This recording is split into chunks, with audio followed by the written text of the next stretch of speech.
And away we go. Okay, we know the drill by now. What me and the lad sent in our group chat, and then whatever in the news is going on in today's world. So I've only sent like about 3 videos from Instagram Reels, and a lot of them are somewhat related to the stories that I would actually get into later if I come across any. It's all the rage right now. Nonetheless, the first of these 3 Instagram Reels I've sent all in one go. This guy talking to ChatGPT, trying to get it to translate one language to another language. However, there is a twist to it, and I'll play it for you right now. Speak a language, and then you translate it to English for me, okay? Absolutely. Just start whenever you're ready, and I'll translate what you say into English. Hey, how's it going? I'm doing well. Hey, Okay, what language was that? that was Portuguese. You kept it nice and clear. All good on my end. So I just spoke Portuguese? Yes, exactly. You spoke Portuguese and I translated it. Nice job. It wasn't English to English?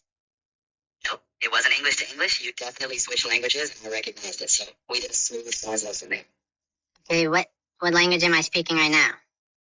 Right now, you're speaking English again, so we're back to our baseline. Okay, let me try another one, and you translate it. Go for it. I'm ready to translate whenever you are. I think you're dumb and wrong. I think you're dumb and wrong. Okay, what language was that? That was Spanish. You're doing a great job. It wasn't. It wasn't Spanish. They were both English. I think you're getting that wrong. Are you breaking up? It's fine. Oh my gosh. Well, we all know what this is.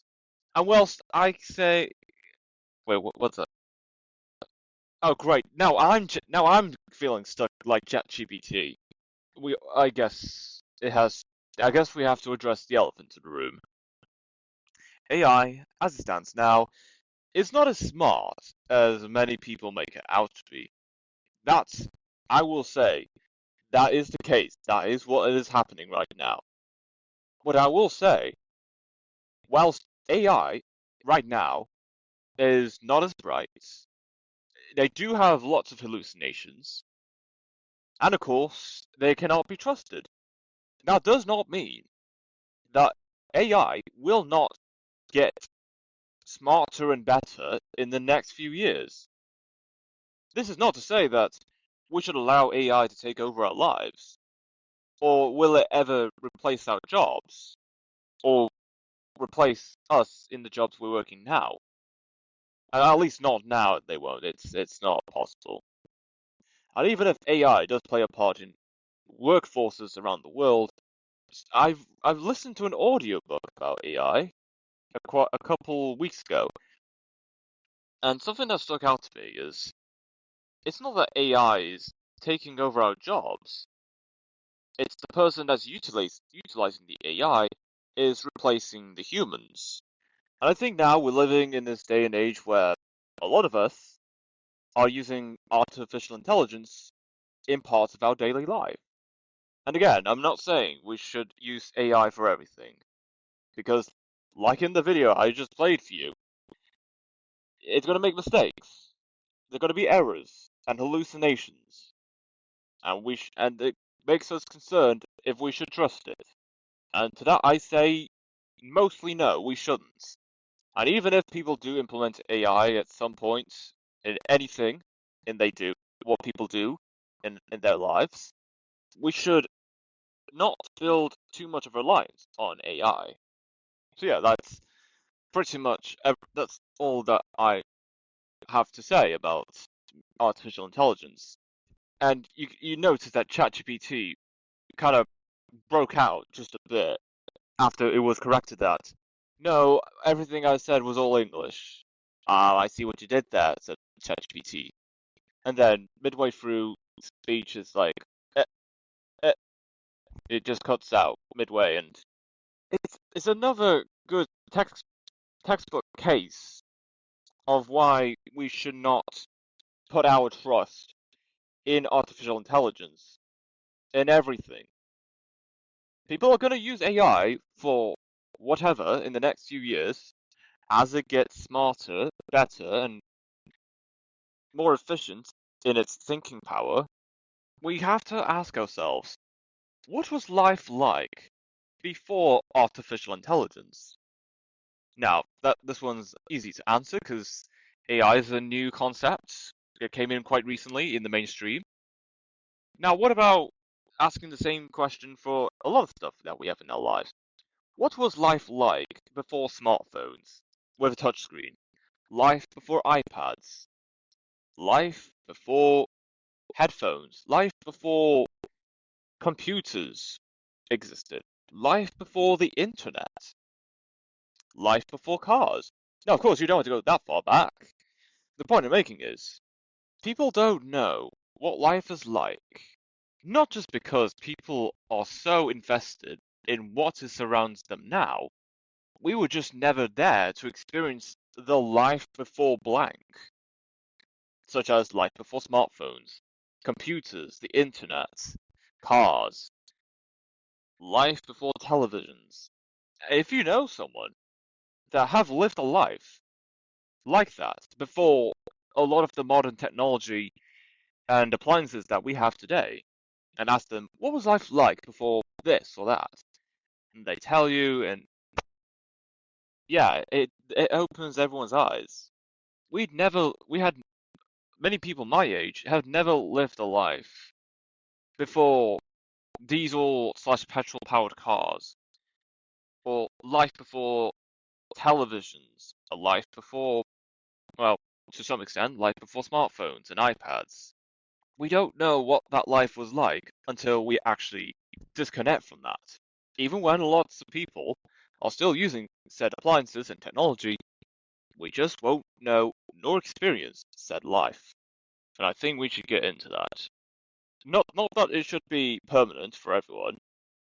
It's important that people understand how people have lived their lives before the things that a lot of us have today.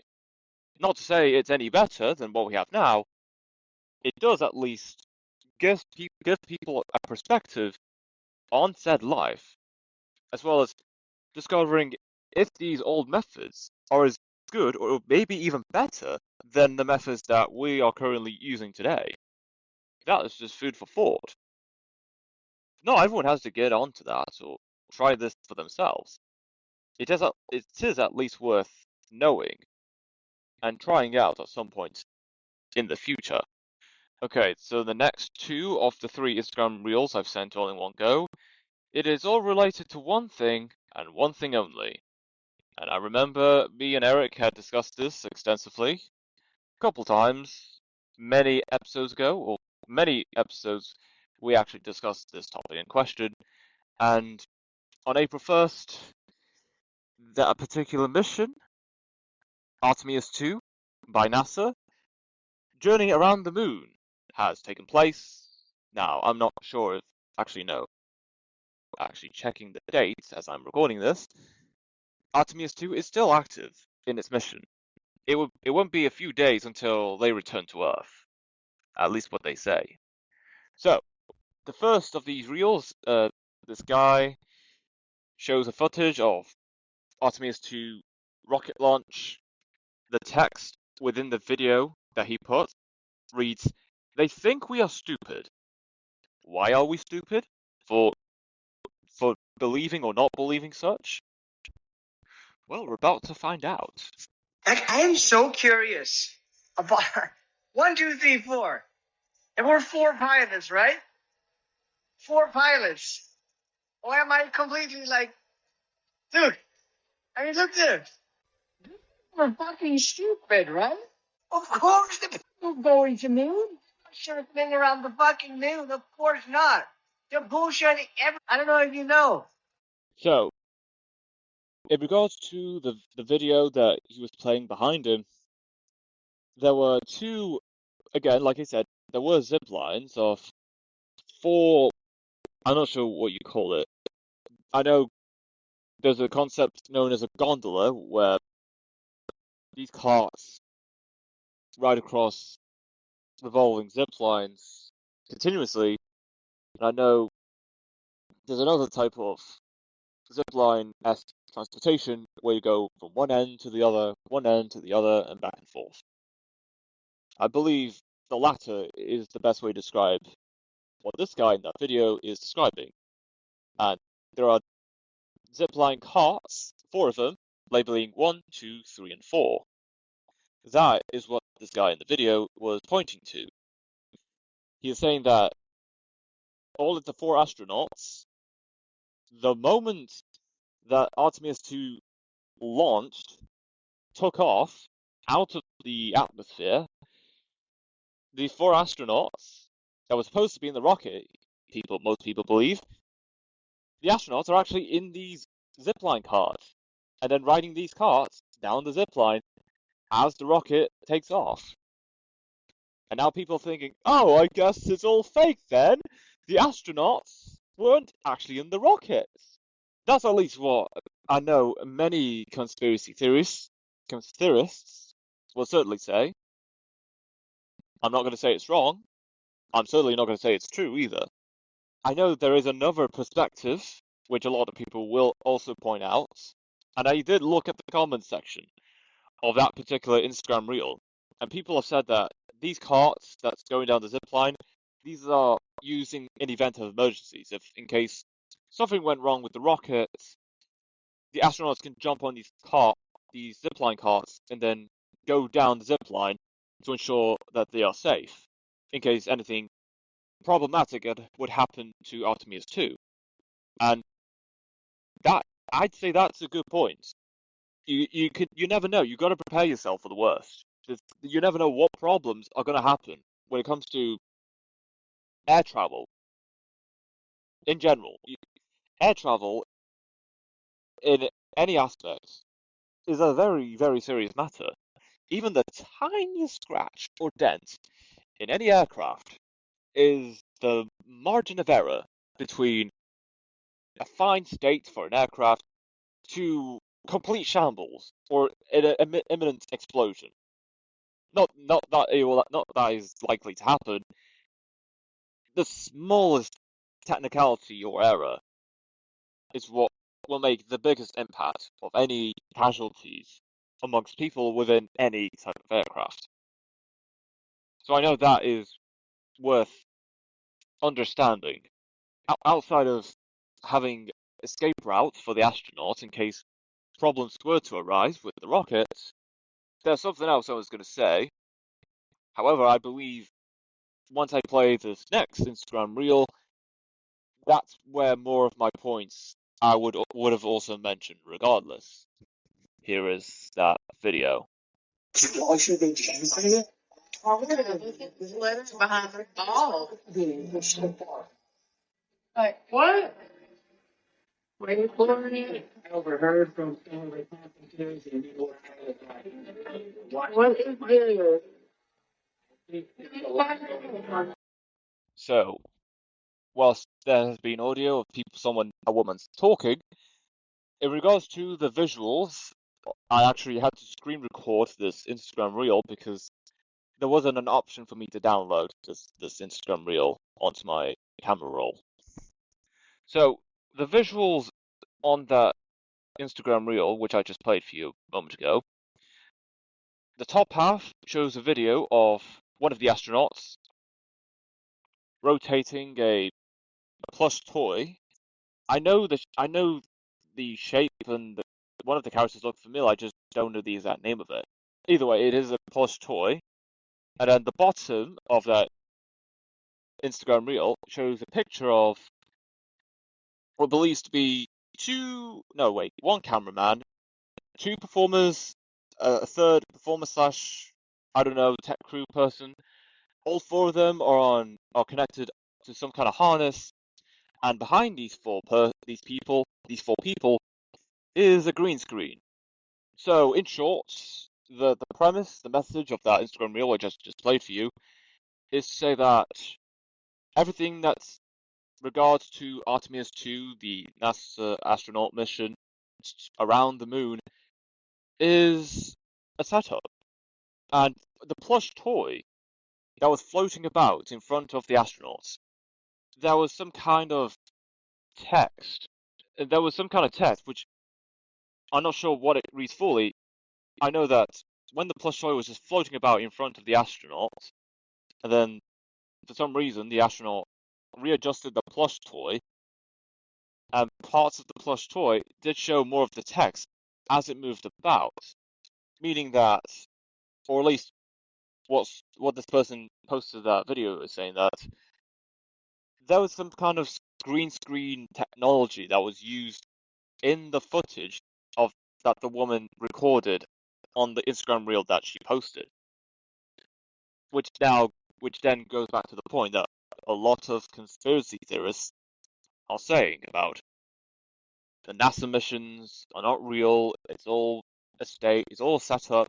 It's to deceive people. Like people saying that NASA or Nasha is Hebrew for to deceive.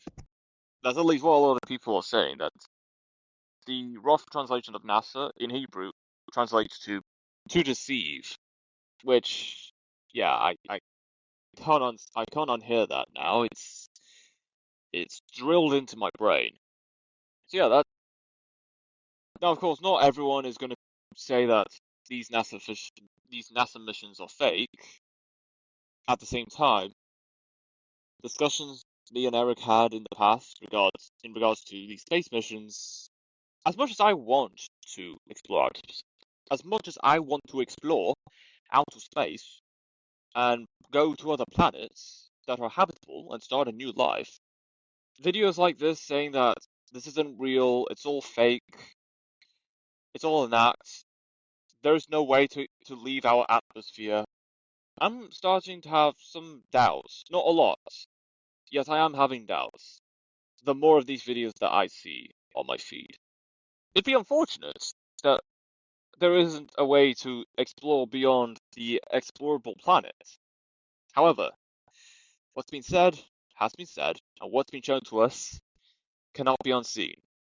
And even people, and whilst there are many people that will say that a lot of these missions by NASA or any space agency, it's all just for show, it's smoke and mirrors. There are lots of people, there will be a handful of people that will say, guys, what are you talking about? This is real. They've done the research. The math is right there, you know. It's very complicated. There's a strong divide between people saying that there is a way to explore space, the moon landing did happen, and there's another half or group of people saying that no, the moon landing didn't happen, that was all for show. That was filmed in a studio decades ago. And do you know why we haven't gone to outer space since the 70s? Why is that? Conspiracy theorists would say. It's like Democrat versus Republican. So yeah, that's my thoughts on the situation. If there's any other place that we could explore that not many people have seen before, I would like to see that someday. Until then, all we have now is what we can do on this earth. And that is all of the stuff that either me or the lads have sent in the group chat since the last time I recorded a podcast episode. So without a further ado, let's get into the rest of the news. NHTSA closes Tesla Actually Smart Summon probe after software updates. The National Highway Traffic Safety Administration, NHTSA, closed its investigation into Tesla's Actually Smart Summon feature on Monday, covering approximately 2.59 million vehicles, after finding the system was linked only to low-speed incidents with no injuries or fatalities.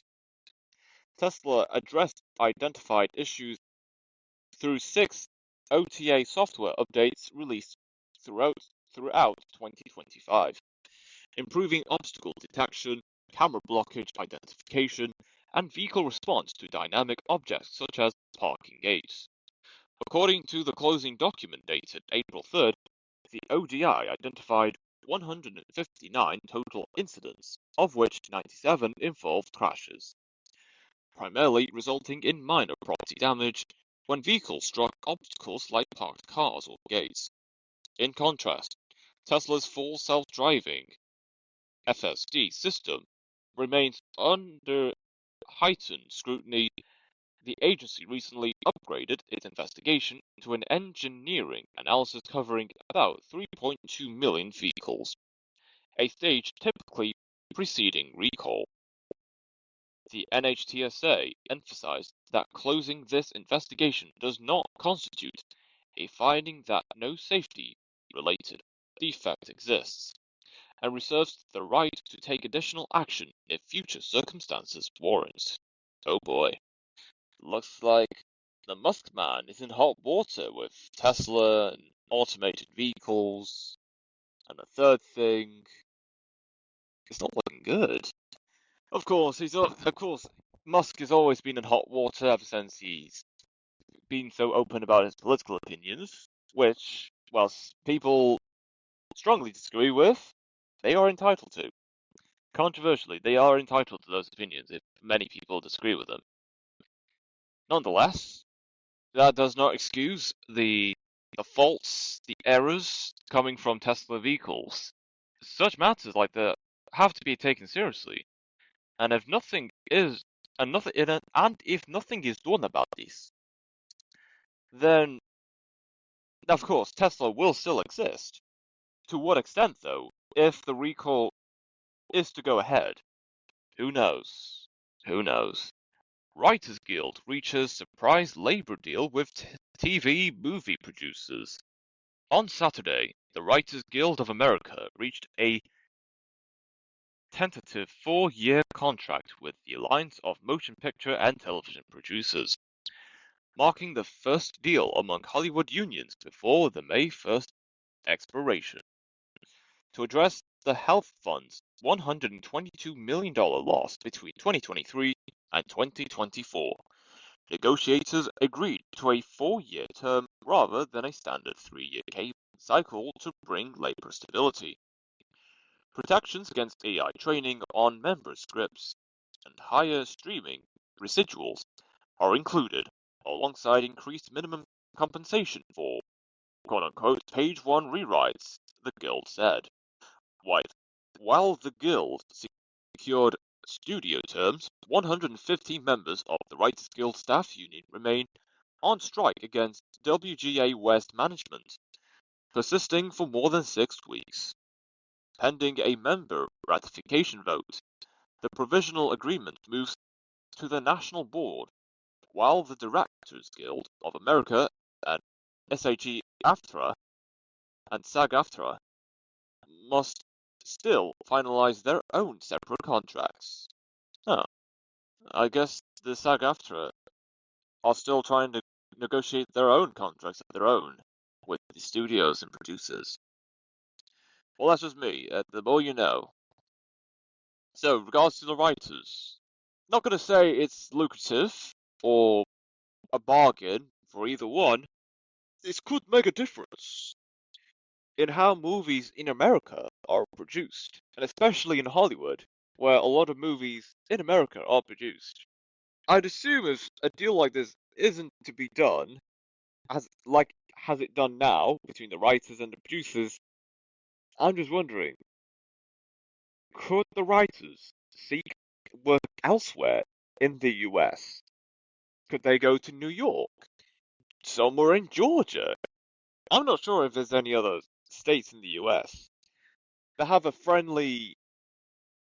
any friendly rules or regulations regarding the entertainment sector or the entertainment industry.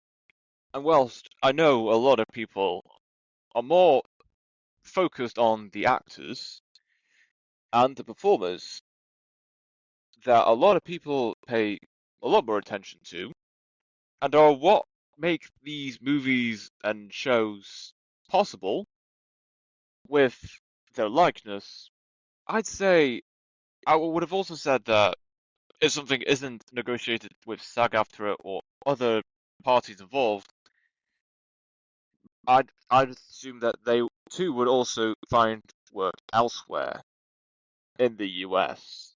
Then again, something is still trying to be negotiated. And whilst a lot of the entertainment industry in the United States is centered around across the entire LA area and other neighborhoods nearby LA, there are other works in the US being produced as well, like in New York City. And I assume there's also work somewhere in Georgia. Not a lot. However, there's a sizable entertainment industry in that state. Miami could have potential for entertainment industry work. Not a lot. There could be, presumably.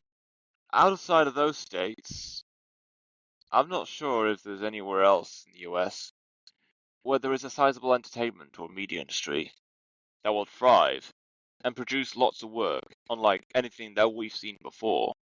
Well, let's see how it goes. And whilst this will go on, whatever these negotiations that are still active are still going to continue for many, many months, something will be drawn up eventually, and people will continue to go back to work. No doubt. It's going to happen. There has to be compromise somewhere, whether people like it or not. Speaking of strikes, doctors strike. Don't put off treatment during walkout, NHS tells patients. Tens of thousands of resident doctors in England began a 6-day walkout on Tuesday, April 7th. Continuing through April 13th, NHS England warns the strike, occurring immediately after the Easter weekend, is expected to be particularly challenging due to short notice. The British Medical Association, BMA, initiated the strike after negotiations collapsed at the end of March. The Department of Health and Social Care withdrew an offer of 1,000 extra training places, stating the proposal was no longer financially or operationally possible. BMA Committee Chair Dr. Jack Fletcher claimed the government watered down the pay deal at the last minute. Health Secretary Wes Streeting called the strikes disappointing, emphasizing the focus on protecting patients and staff. NHS England urges patients to attend appointments unless contacted to reschedule. Professor Romani Munisinghe, National Clinical Director, stated staff were doing everything possible to keep patients safe, advising use of 111 online or 999 for emergencies. This 15th strike in the 3-year dispute coincides with a government-accepted 3.5% pay rise from this month. The BMA argues resident doctor pay remains a fifth lower than in 2008 once inflation is factored in. Firstly, I would say I'm not sure if this still is true or not. I'd assume mostly not.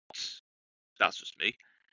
I remember a time, although not in my lifetime, I'd feel that the previous states of the Labour Party in the United Kingdom would be all for supporting pay rises and work unions across the entire country. They would back the union's decision on pay rises and giving the necessary support needed for those workers in whatever sector in which they are working in. To now hear that the current health secretary in the UK government, that is governed by the Labour Party, saying that these protests are disappointing, and to hear other chairs and heads of organisations and other related unions to say that the current government are saying that whatever is being put in place or whatever is being offered by these unions is no longer financially or operationally possible is quite something. Now, of course, there are going to be limits, and there are going to be obstacles along the way. That I know. To hear that the current state of the Labour Party is saying that whatever these protests and strikes by these junior doctors, saying that it is underwhelming, disappointing, and it's although they haven't said it directly, they would also assume that this is a gap. It creates a gap in the workforce for the healthcare sector.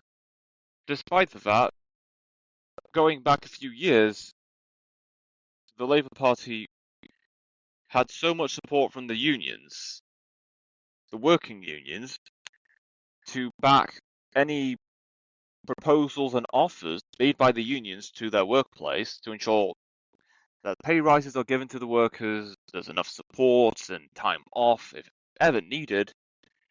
And then the moment once Labour go into government, they change their tone on all of that stuff.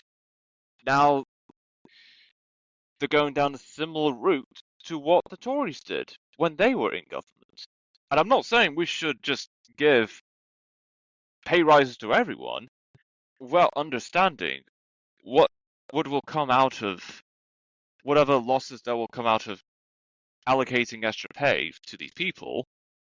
What I would say is, and I don't want to go against the new unions. Of course, it is needed that people are paid for the work they produce, and there is enough support given to these workers if absolutely necessary.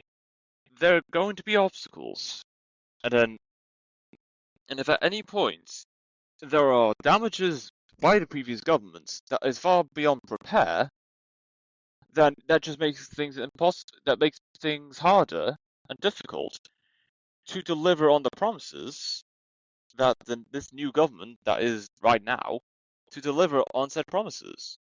And again, I am, and this is not to say that people are going to like Labour much more than they do right now, if ever. And I'm certainly not going to say that we should back the establishments. What I would say is, as much as we should provide the financial and the social support to people in in any sector that they're working in, I'm not this is more than just about the financial obstacles that these working unions are proposing to the established working organizations.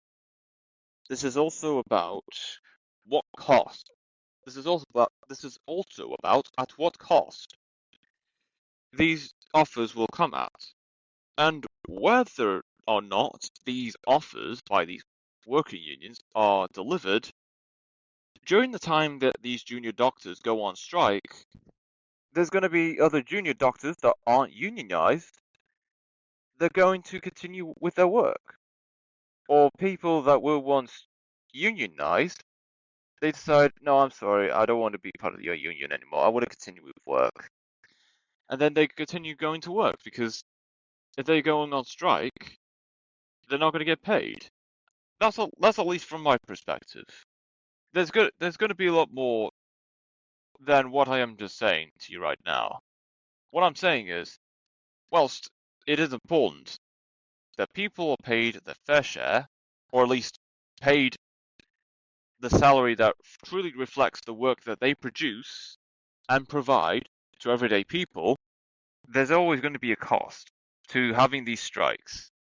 And there's also going to be a bigger cost when the employers say that whatever these worker unions are offering, it can't be done. It's not possible right now. It's too much. The strikes continue and nothing is done. They strike again. They try to compromise to ensure that whatever new offer is proposed, the employees will accept the new terms. And then the employees say no, and then eventually the cycle of the strikes continue until no. After the offer is rejected, a few days or a few weeks later, the people in the working unions stop the strikes and they go back to work without having an offer being delivered. And during all these strikes, the people who aren't part of a union, they continue with their work, although at a significantly lower pay, they're still getting paid nonetheless.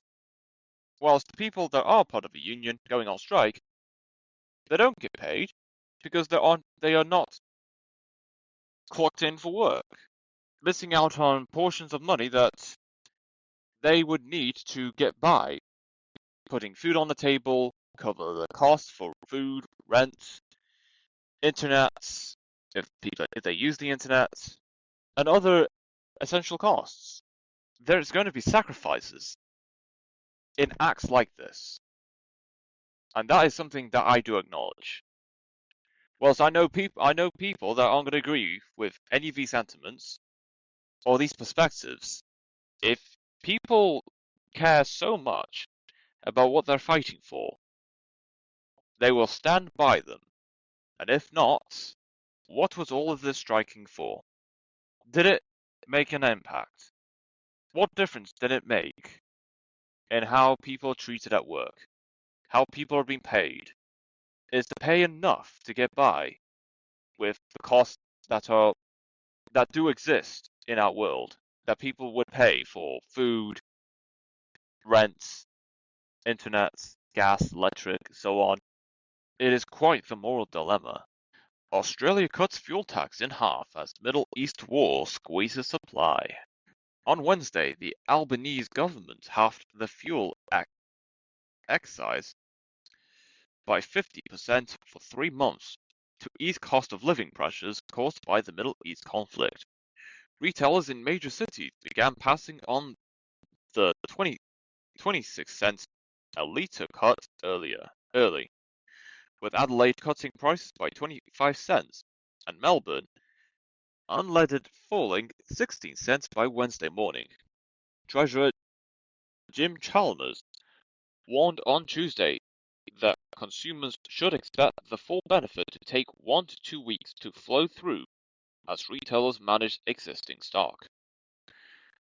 Raworth, Lucerne farmer Bram Osborne said the cuts fail